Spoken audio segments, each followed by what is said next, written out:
महरू जिसने दौलत की लालच में ज़ैन से शादी तो कर ली लेकिन अब उसे संभालना बेइंतहा मुश्किल हो चुका है। ड्रामे के नेक्स्ट एपिसोड में आप लोग देखेंगे कि महरू जिसने अपनी वालदा आलिया को साफ इनकार कर दिया था कि वो ज़ैन से शादी नहीं करेगी, लेकिन आलिया जिसने महरू की आंखों पर दौलत की इस तरह की पट्टी बांधी कि वो ज़ैन जैसे पागल इंसान से भी शादी करने के लिए तैयार हो गई। फ़रा जो ज़ैन को लाख समझाती है कि तुम दुल्हन के साथ किसी भी किस्म की कोई भी बदतमीज़ी नहीं करोगे, वरना मैं दुल्हन को हमारे साथ नहीं लेकर आऊँगी। लेकिन जब ज़ैन महरू से पूछता है कि मैं कैसा लग रहा हूँ, इस बात पर महरू ज़ैन से जब कहती है कि ठीक ही लग रहे हो, तो ज़ैन ये बात अपने दिल पर लिख लेता है और इसका बदला घर आने पर लेता है। जब महरू को कमरे में लाया जाता है और ज़ैन को कमरे में भेजा जाता है, तो ज़ैन महरू को अपने ही कमरे से बाहर निकाल देता है ये कहकर कि इतना भारी जोड़ा मैंने पहना और तुम मुझे कह रही हो कि मैं ठीक ठाक लग रहा हूँ। तुम्हारे कहने के मुताबिक मैं अच्छा नहीं हूँ, मैं तुम्हारा शौहर नहीं हूँ, तो तुम मेरे कमरे में क्या कर रही हो? अभी और इसी वक्त मेरे कमरे से बाहर चली जाओ। मैं तुम्हारी मौजूदगी से अपने कमरे को गंदा नहीं करना चाहता। कहती है महरू ज़ैन को कि तुम क्या कर रहे हो, मैं आखिरकार कहाँ जाऊँगी। लेकिन ज़ैन महरू की एक नहीं सुनता और उसे कमरे से बाहर निकाल देता है। महरू जिसे समझ नहीं आती कि वो आखिरकार क्या करे, ज़ैन को लाख समझाने की कोशिश करती है, दरवाज़ा भी खड़काती है, लेकिन ज़ैन एक नहीं सुनता और वहाँ से चला जाता है और कहता है कि ऐसी दुल्हन मैं क्या करूँगा जो मेरी एक भी ना सुने।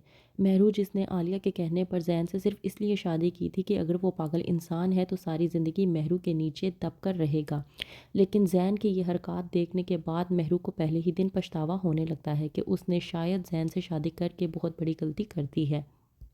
वहीं पर दूसरी तरफ हादी जो कि महरू को दुल्हन बना देखकर बहुत ज़्यादा पछता रहा होता है कि आती है सारा और हादी को समझाने की कोशिश करती है। जब कहता है हादी कि मेरे तो अब पास कुछ नहीं रहा, इस बात पर ज़ारा हादी को तसल्ली देती है और कहती है कि ऐसा मत करो, अब भी तुम्हारे इर्द गिर्द बहुत से लोग ऐसे हैं जो तुमसे मोहब्बत करते हैं।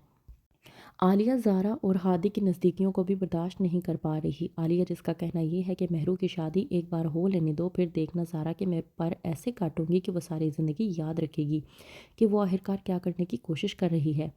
ज़ारा और हादी अगले दिन जब लेकर जाते हैं महरू का नाश्ता, तो वहीं पर ज़ैन ज़ारा को घूरता रहता है और कहता है महरू से कि मैं तुम्हें एक बात कहूँ, तुम्हारी ये कज़न तुमसे भी ज़्यादा प्यारी है, अगर ये मुझे पहले मिली होती तो मैं इसी से ही शादी करता। हादी जैन की ये बात सुनने के बाद बौखला जाता है और सोचता है कि ये पागल इंसान कुछ ज़्यादा ही पागल होता जा रहा है। वहीं पर दूसरी तरफ ज़ारा जो कि जैन की बातों को सुनने के बाद हादी को इशारा करती है कि यहाँ से जाना ही बेहतर है। महरू ये बात सुनने के बाद भी इंतहा गुस्से में आ जाती है और सोचती है कि ये पागल इंसान इतना भी पागल नहीं है जितना सबको दिखाने की कोशिश करता है। वहीं पर दूसरी तरफ आलिया और मुनीर की हो जाती है बहस। जब कहता है मुनीर आलिया से कि तुमने अपनी बेटी की ज़िंदगी को बर्बाद करके रख दिया है। इस बात पर आलिया मुनीर से कहती है कि मैंने अपनी बेटी की ज़िंदगी के लिए जो कुछ भी सोचा है वो ठीक सोचा है।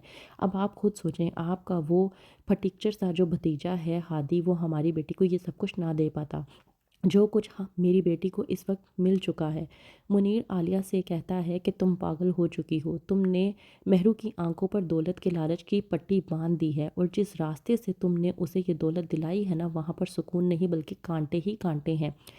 आज तो वो दौलत को देखकर बहुत ज़्यादा खुश है, लेकिन जिस दिन उसकी आंखों से दौलत की पट्टी उतरी उस दिन उसके पछतावे शुरू हो जाएंगे और उस दिन तुम्हारी जान अजियत में आ जाएगी। तुम खुद सोचोगी कि तुमने आखिरकार अपनी बेटी को किस जहन्नुम में भेज दिया है। तो क्या मुनीर की बातों को आलिया समझ पाएगी? क्या होगा आगे? मज़ीद जानने के लिए देखते रहिए ड्रामा सीरियल मुफ़ात प्रस्त।